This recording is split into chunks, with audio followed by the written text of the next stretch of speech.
और जे कुछ ट्रेंडिंग गीत है, नाचे वाला गीत है, वही गीत कर साथ उपस्थित है मिस्टर कयूम अब्बास जी। चलो हमने शुरुआत करा थी, इनकर खूबसूरत आवाज कर संगे भाई कयूम जी उपस्थित है। देखो हमरे कर झारखंड राइज इस सोनाकर नागपुर जेल के वन जंगल नदी नाला पहाड़ पर्वत बहुत सुंदर दिखेला ओहे लखे कयूम दा भी गवाना। कयूम दा एक बार बोला थे और 3 बार बोला थे, ये बिक्की बाबू का कमाल है, फनकार साउंड बटले फिलहाल कयूम दा। देखो बिक्की भाई रार कहीं जाते हैं, नाम हुआ था झारखंड में भाई।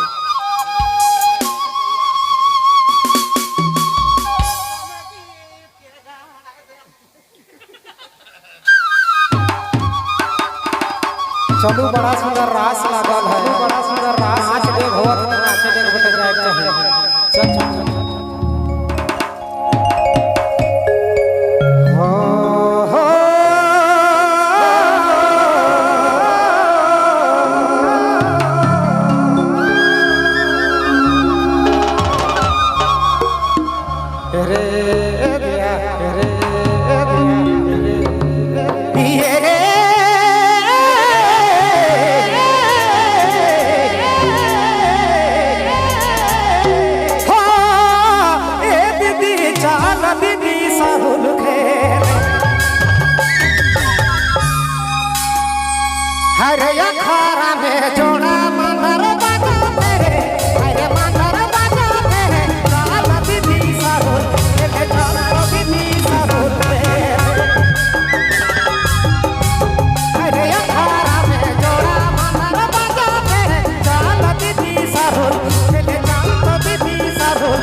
और अनिल नायक जी बहुत सुंदर मांदर के बजात हैं और कहो ना मोर